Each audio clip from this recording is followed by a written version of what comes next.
오늘은 잠언 29장 16절부터 시작되겠습니다. 자, 16절 말씀을 보시면 악인이 많아지면 죄도 많아지나니 의인은 그들의 망함을 보리라. 자, 원문은 이렇습니다.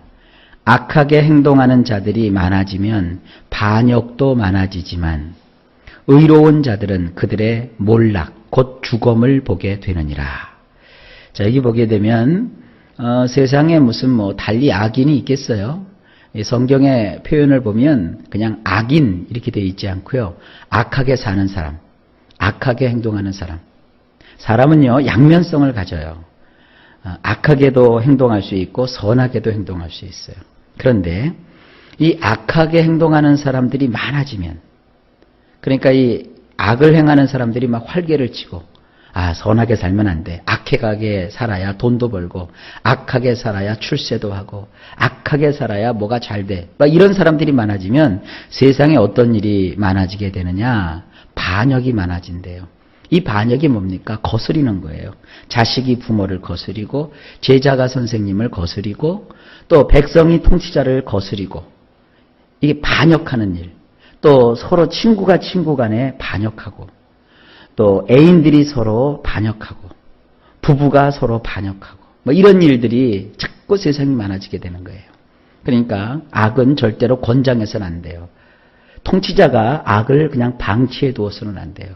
악을 도려내는 일은 수술하는 것처럼 힘듭니다. 수술하게 되면 어디 곧바로 정상생활이 가능합니까? 아무리 요즘 수술이 간편하게 되고 또 쉽게 된다고 해도 적어도 수술하면 하루나 이틀은 고통하고 진통하는 기간을 다 겪잖아요. 악은 좌우지간 보는 즉즉 뽑아내야 돼요. 집안에 바퀴벌레 한 마리가 보이면 그 바퀴벌레 큰 거 한 마리가 보이면 그 집안에 보이지는 않지만 약 한 700마리 내지 800마리의 바퀴벌레가 우글우글 거린다고 보면 딱 맞는데요. 악은 바로 그와 같은 것입니다.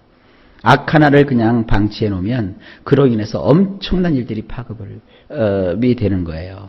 요즘 한간에 보면은 계속 아동 성범죄가 늘어나고 있잖아요. 사회 전체가 그런 음란한 분위기가 있으니까 애고 어른이고 노인이고 할 것 없이 온 세상에 그러한 인륜을 거스리는 일들이 많아지게 되는 거예요. 여러분, 적어도 우리 예수 믿는 사람들은 자기 스스로가 악한 행동을 하지 말아야 될 것이고 내 주변에 악을 여러분이 용납하지 않는 그런 마음을 가지시기 바랍니다. 반면에 의로운 자들은 그러면 뭐냐? 의로운 자들은 하나님의 도움과 하나님의 지키심과 보호를 받게 됩니다. 성경은 말합니다. 의로운 자들은 그들의 몰락을 보게 되느니라. 이 몰락이라는 말은요, 죽음이라는 뜻을 가지고 있어요. 그러니까 결국 악한 사람은 번창하는 듯하고 잘 되는 것 같아도 결국은 몰락하게 됩니다. 혹은 죽게 되는 것입니다. 자, 그 다음에 17절입니다. 내 자식을 징계하라. 그리하면 그가 너를 평안하게 하겠고 또 내 마음에 기쁨을 주리라.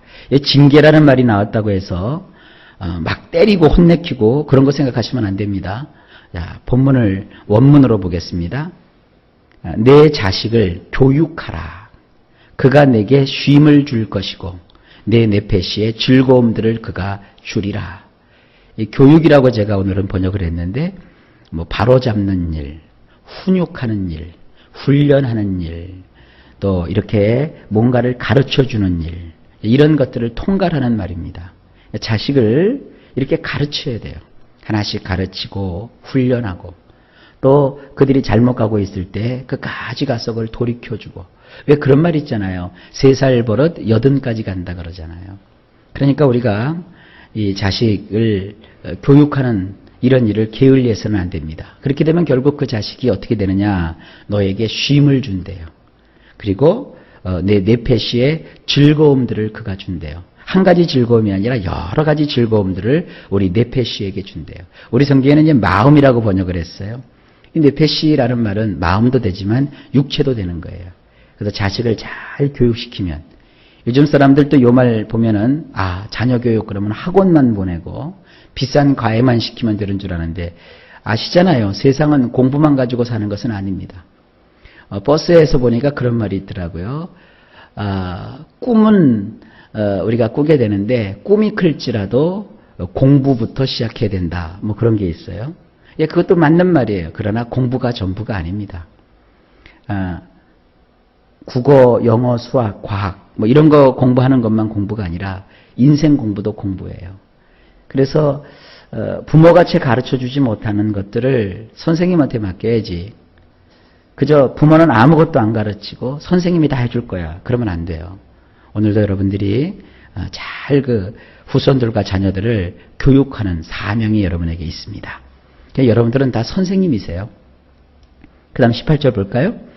묵시가 없으면 백성이 방자히 행하거니와 율법을 지키는 자는 복이 있느니라. 이거 굉장히 유명한 말씀인데요. 원문을 보면 이렇습니다. 비전이 없으면 백성이 무방비 상태가 되고 토라를 사수하는 자라면 그는 행복하니라. 자, 이 비전이라는 말이죠. 비전. 이 비전이라는 말은 뭐냐면 미리 내다본다. 사람이요 길을 가도요 그냥 무작정 가는 거하고 목적지가 있어서 가는 거고 달라요. 목적지가 있는 사람은 시간을 지키려고 하고 그리고 그것을 향해서 줄기차게 가잖아요. 근데 아무데도 그냥 갈 데가 없는데 그냥 마실 나온 사람들은 그저 세워라 내워라 버스가 늦게 와도 괜찮고 뭐 그러잖아요. 그러나 시간을 맞춰서 가야 될 그 목적이 있는 사람은 굉장히 다급해요. 그리고 그 시간까지 되려고 노력을 해요. 저도 그렇지만 제 주변에 어떤 분이 있는데 그분이 굉장히 책을 많이 보시는 분이세요. 근데 일부러 그 전철을 타요. 왜 전철을 타느냐? 집에서 책을 보려면 자꾸 눕는데요. 그래가지고 이분은 책 읽을 일이 있으면 일부러 전철을 타요. 그러니까 전철을 타면 최소한 그 한 바퀴 도는데 혹은 어디까지 갔다 오는데 한 2시간 정도 걸리잖아요. 그러면 그 시간 동안 전철에서 뭐 하겠어요? 책을 펼쳐서 책을 계속 읽는 거예요. 이분이 안양에서 서울로 옛날에 출퇴근을 했는데 3년인가 동안에 책을 500권을 읽었대요.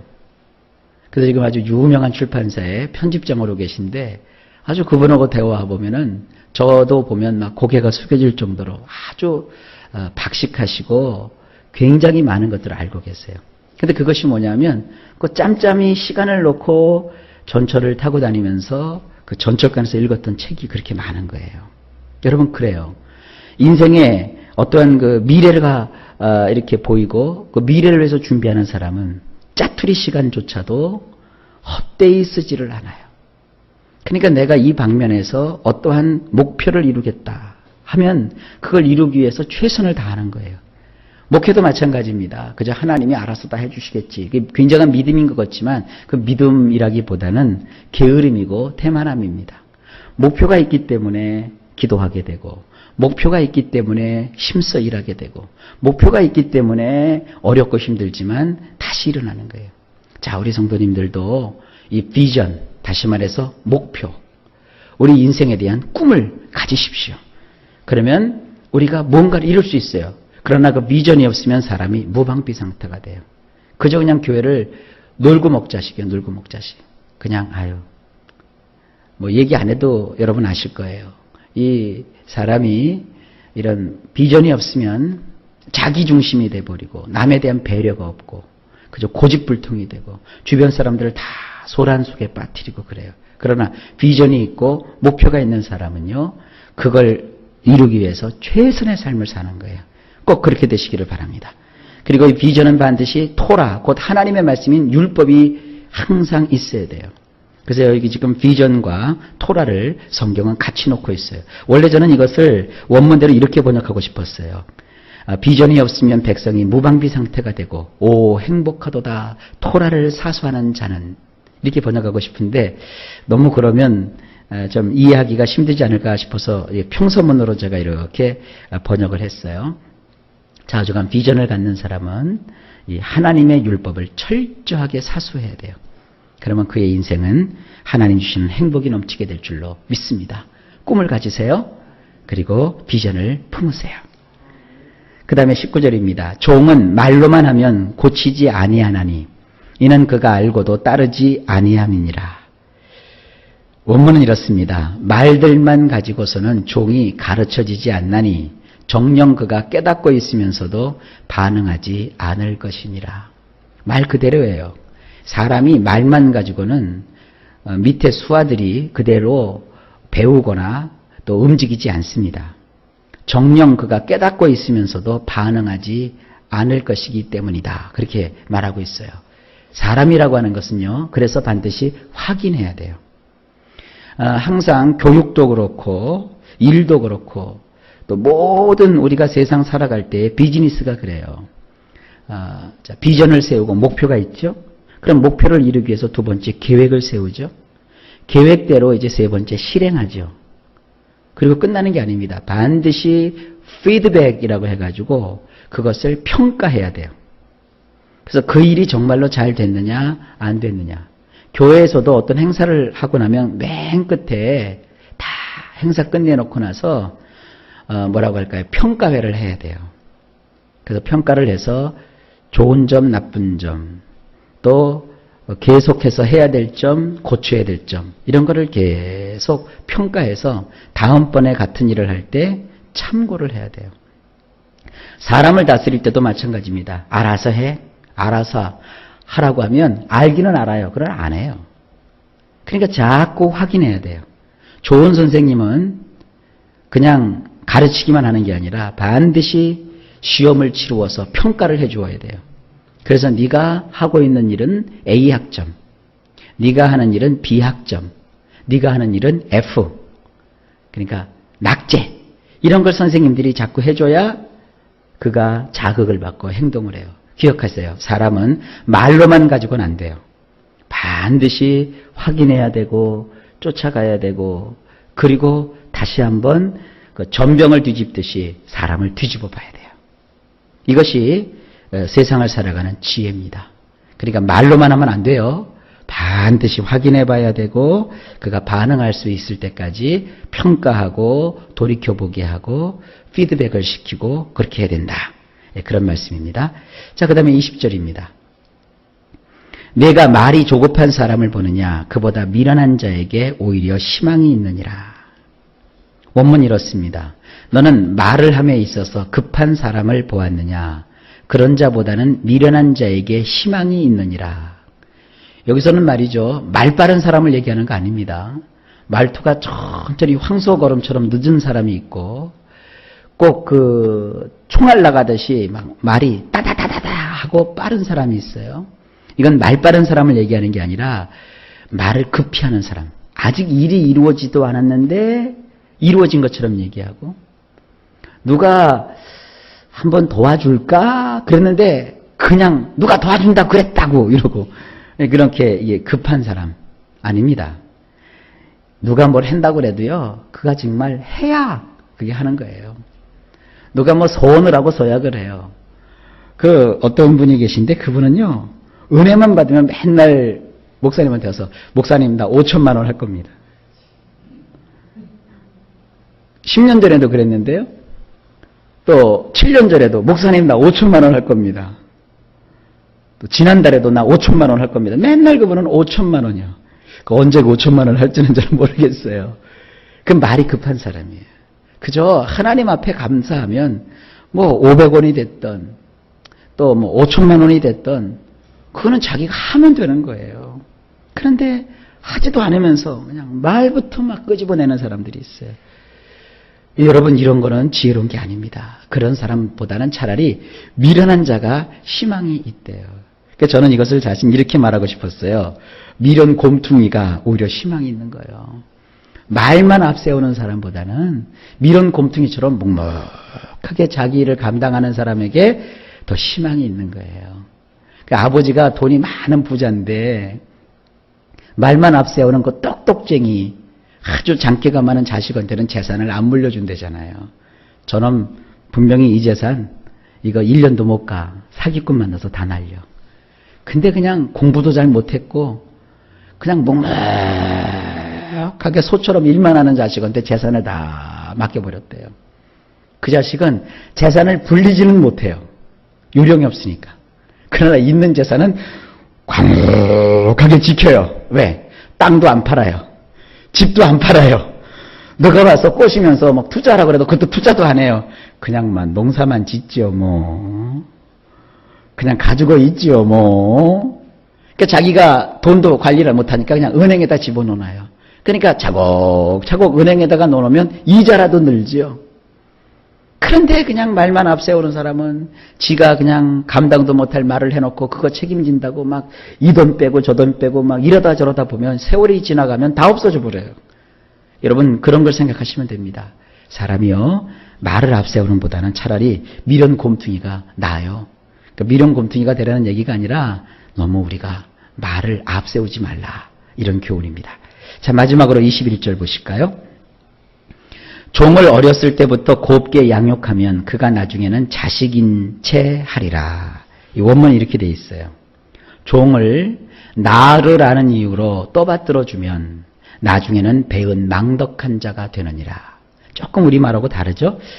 원문에 이렇게 돼 있습니다. 그 나으르라는 것은요 어린 시절 또 소년, 청소년, 청년 우리식으로 하면은 약 한 20대 정도까지가 나으르예요. 장가가기 전까지. 그러니까 주인이 생각할 때, 아유, 우리 집에서 나서 여지껏 종로로 타는데, 아유, 내가 그놈 벌거숭이 때부터 봤는데, 귀여워. 괜찮아. 아직 설익어서 그렇지 뭐.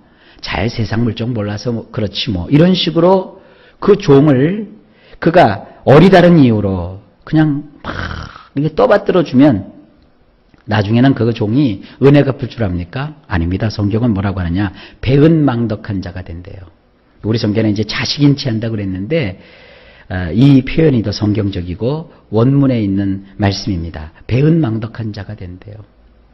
사람도 봐가면서 친절을 베풀어야죠. 내가 부려야 될 사람은 부려야 돼요. 그게 윗사람이 되어서 아랫사람한테 자꾸 이렇게 떠받들어주고 내가 다 해야 되겠다. 그러면 안 돼요. 일할 사람은 일을 시키고요. 또 때로 그에게 꾸중할 때는 꾸중을 하고요.